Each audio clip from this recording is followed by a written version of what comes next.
Alors, voilà, comment est-ce qu'il a commencé exactement? En quelle année est-ce qu'on parle normalement de Cabrel Nandi? Parle-nous de ses débuts, de sa carrière.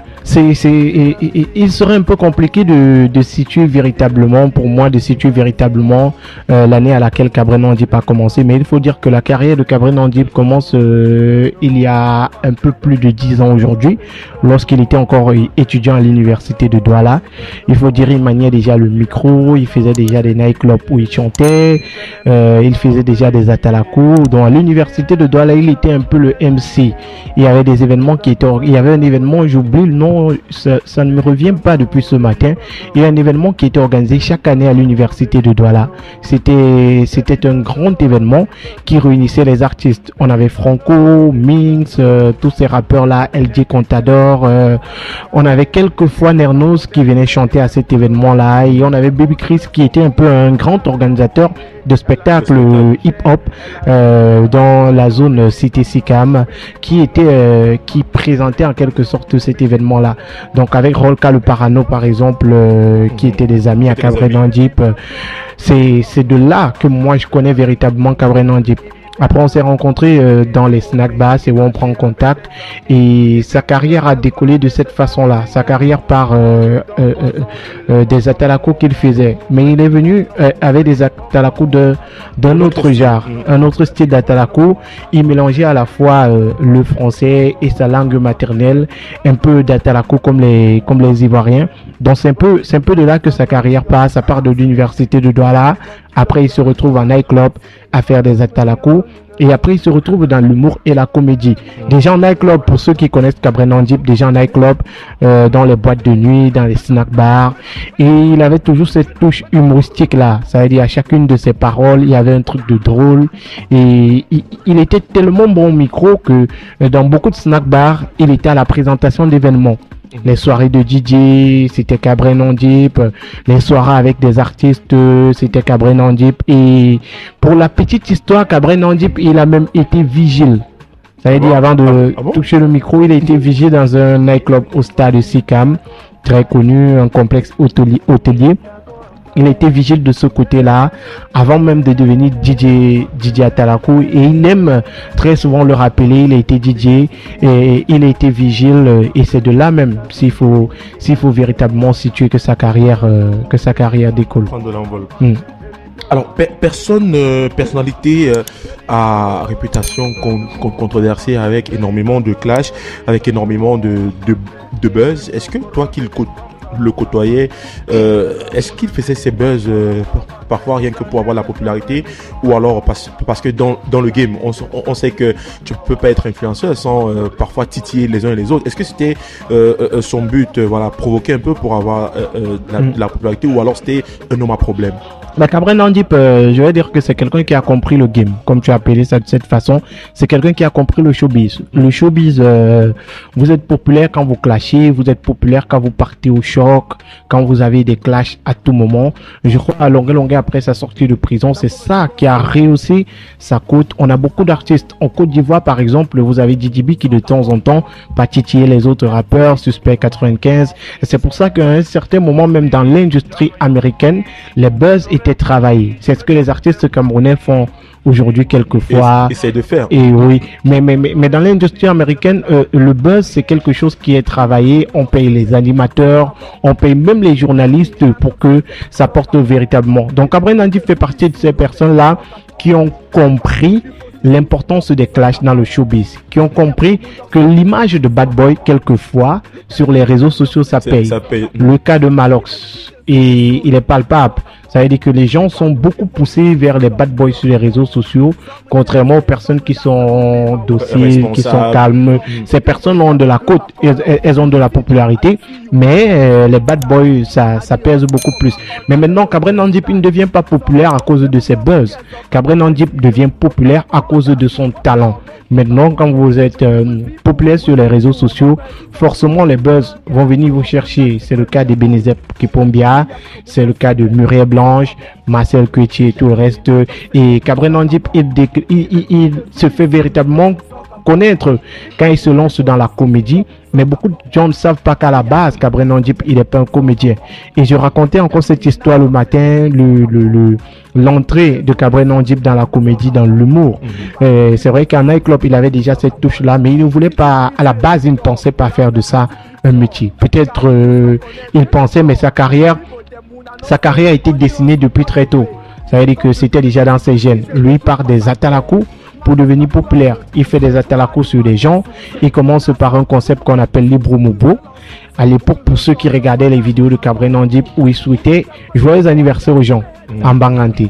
C'est de cette façon-là. Oui, Libro Mobo, ça veut dire joyeux anniversaire en Banganté. Et Cabrel Nandip, lui, faisait ce genre de choses. Et je racontais encore cette histoire le matin. Il a un grand frère, un tonton à lui qui est dans un pays en Europe, qui le contacte. Et le tonton à lui dit Cabrel, puisqu'il s'affichait déjà à cette période-là avec des artistes comme Franco. Franco venait de commettre son premier succès, Coller la Petite. Il flirtait déjà avec Mister Leo qui venait de faire On va gérer Igo Beta. Il flirtait déjà avec Miz qui venait de faire le gars LA. Cabrel Nandip était un peu proche de ce genre de personnes. Parce qu'après, après sa présence dans le clip de Franco, il faut dire qu'il a une certaine cote. Donc un tonton à lui l'appelle et lui dit j'ai l'anniversaire de ma femme bientôt. Je veux que ces artistes avec qui tu marches, ces stars avec qui tu marches, me fassent des vidéos pour madame. Donc Cabrel Nandip contacte ces artistes-là, ses amis locaux et tout le reste, ses amis, qui font des vidéos pour la tantine. Donc ils font des vidéos pour la tantine et ils envoient la vidéo. Il envoie les vidéos au tonton. Le tonton lui dit si tu marches avec les stars, ça veut dire que toi aussi tu es une star. Fais une vidéo. Cabrel Nandip, il allume son téléphone et il fait la vidéo où il souhaite joyeux anniversaire.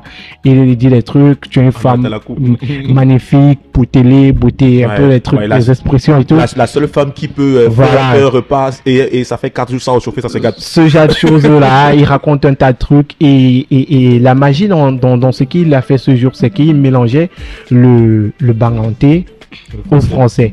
Et à chaque fois, il traduisait. Un peu comme il fait dans cette vidéo. Quand vous voyez cette vidéo, on dit chez nous que il dit, après il dit ça veut dire et tout. Donc c'est comme ça que la femme, elle regarde la vidéo, elle est morte de rire.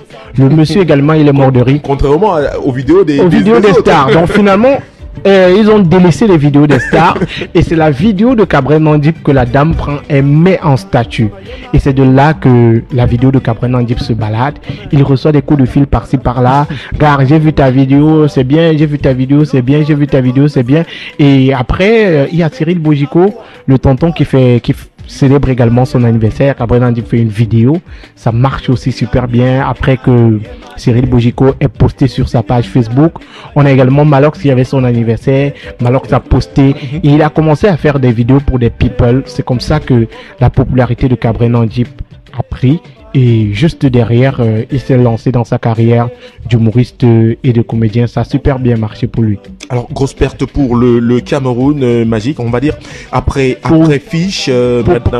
Pour l'Afrique tout entière, parce qu'il faut le dire, pour moi, Cabrel Nandip, c'est vrai que il y a des influenceurs, mais Cabrel Nandip fait partie des plus gros influenceurs du Cameroun. Ouais, surtout, il faut marteler que c'est l'un des rares artistes qui ne faisait pas dans le copier-coller. Il avait son style à lui. Son style à lui. Et il fait partie des plus gros influenceurs. Je le redis au Cameroun, mais d'Afrique francophone. Parce qu'il faut le dire, Cabrel Nandip, c'était des millions d'abonnés, c'était des millions de vues sur ses vidéos.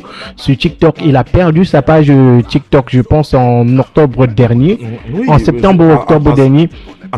Et en quelques mois, il avait déjà retrouvé tous ses abonnés. Je pense qu'il a cette cote de popularité là. Et après, avec les affinités qu'il s'est fait en Côte d'Ivoire, dans les pays comme le Bénin et tout le reste, pour moi, il était l'un des plus gros influenceurs de l'Afrique francophone.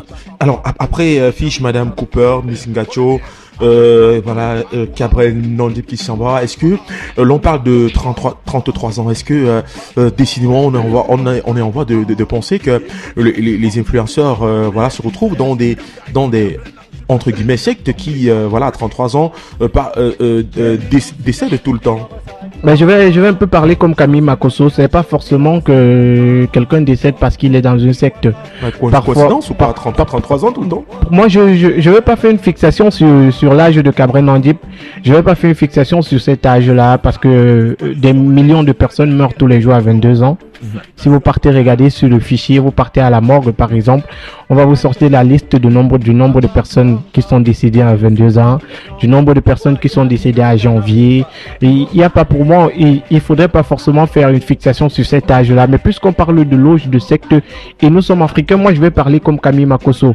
C'est que quand tu deviens populaire, tu as beaucoup de regards. Et maintenant, en tant que Bantou, il faut reconnaître qu'il y a cet aspect-là qui joue parfois. Ça veut dire que le regard des autres sur toi, ce que les gens pensent sur toi, et ça a parfois beaucoup d'impact. Et Camille Makosso, quand il faisait sa vidéo tout à l'heure, où il parlait de son fils, parce que Cabré Nandip était son fils, il faisait la vidéo dans laquelle il parlait, et il expliquait en fait que dans ce monde, quand vous devenez populaire, ça devient très compliqué pour vous, parce que vous avez même des gens dans la famille. Vous n'avez pas besoin d'être dans un secteur pour mourir. Il suffit que votre oncle soit jaloux de vous et part quelque part faire quelque chose sur vous. Il suffit qu'un ami soit jaloux de votre succès. Donc, on n'a pas forcément besoin d'entrer dans la secte soi-même pour mourir. Donc, pour beaucoup de personnes qui décèdent, le problème ne vient pas forcément d'elles. Et Camille Makosso le disait tout à l'heure, il faut se protéger. C'est vrai que lui parlait de Jésus-Christ, mais moi je dis aux gens, il faut se protéger. Ouais, nous sommes bantous et ça c'est logique, c'est évident. Alors, nous continuons avec, je voudrais te demander un truc. Aujourd'hui, nous voyons sur les réseaux, il y a Gâteau International qui n'était pas lancé, il n'était pas très ami avec Cabré Nandip. Puis il y a Laure moi Minga également qui était en déphasage avec lui. Est-ce que c'était le buzz ou alors est-ce qu'aujourd'hui on peut parler d'hypocrisie dans le monde du showbiz? Parce que pour ma part, honnêtement, les larmes de Gâteau, pour moi, ce sont les larmes de crocodile. Hein. Ben, en Afrique, on dit très souvent, on ne parle pas mal d'un décédé. On ne parle pas mal de quelqu'un qui est mort. Maintenant, dans le showbiz, je crois, il y a un exemple très palpable, c'est du côté de la Côte d'Ivoire. Didier Arafat et des Bordel Ikoufa, des ennemis pendant de longues années, mais qui au fond étaient des amis. Donc parfois, c'est pour faire vivre l'industrie. C'est vrai que pour le cas de Gâteau et Cabré Nandip, on avait l'impression que c'était un peu plus réel. Parce qu'après, quand vous regardez les vidéos de Gâteau, il entre dans la vie privée. Pour ceux qui ont une idée de qui est Cabré Nandip, parfois il entrait dans la vie privée de Cabré Nandip. Il disait des choses que quand on est dans le buzz, on ne dit pas. On n'arrive pas jusqu'à ce... Voilà, jusqu'à ce niveau. Mais après, que vous soyez ami avec quelqu'un ou ennemi avec cette personne, toute mort fait mal.